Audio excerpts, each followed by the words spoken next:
നമസ്കാരം, കൊട്ടാരക്കര മീഡിയയിലേക്ക് സ്വാഗതം. ട്രോളിംഗ് നിരോധന കാലത്ത് മീൻ വില കുത്തനെ ഉയർന്നെങ്കിലും ഇപ്പോൾ മത്സ്യപ്രേമികൾക്ക് ആശ്വാസത്തിന്റെ കാലമാണ്. ട്രോളിംഗ് നിരോധനം ഏർപ്പെടുത്തിയിരുന്ന സമയത്ത് മലയാളികൾക്ക് പ്രിയപ്പെട്ട പല മീനുകൾക്കും വില റോക്കറ്റ് പോലെ കുതിച്ചുയർന്നിരുന്നു.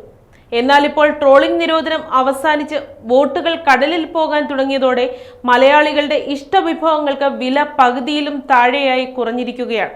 വീടുകളിലും ഹോട്ടലുകളിലും ആവശ്യക്കാർ ഏറെയുള്ള മത്തിയും അയലയും ഉൾപ്പെടെയുള്ള മീനുകൾക്കാണ് ഇപ്പോൾ വില കുത്തനെ കുറഞ്ഞത്.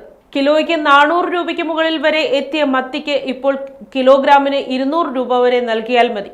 സമാനമായി അയലയുടെ വിലയിലും ഗണ്യമായ കുറവ് സംഭവിച്ചിട്ടുണ്ട്. കിലോയ്ക്ക് 300 രൂപയായിരുന്നത് ഇപ്പോൾ ചെറിയ അയലയ്ക്ക് 100 രൂപ നൽകിയാൽ മതി. എന്നാൽ ഇടത്തരം വലുപ്പമുള്ളതിനും വലുതിനും വില അല്പം കൂടി കൂടുതൽ നൽകണം. മീൻവരവ് കൂടിയതോടെ ഹോട്ടലുകളിലും മത്സ്യവിഭവങ്ങളുടെ വില കുറയുന്നതിനും ലഭ്യത കൂടുന്നതിനും കാരണമായിട്ടുണ്ട്. വില കുറയുന്നത് സ്ഥിരം മീനുകളെ പോലെ വിപണിയിലെ സൂപ്പർ സ്റ്റാറുകളെയും ബാധിച്ചിട്ടുണ്ട്. 1200 രൂപ വിലയുണ്ടായിരുന്ന അയക്കൂറയ്ക്ക് ഇപ്പോൾ 700 രൂപയാണ് വില. 650 നിന്ന് ആവോലിയുടെ വില 400 കുറഞ്ഞു. ചെമ്മീൻ വില 250 നിന്ന് 150 സ്രാവിന് 600 നിന്ന് 450 കണവയ്ക്ക് 300 വില കുറഞ്ഞു.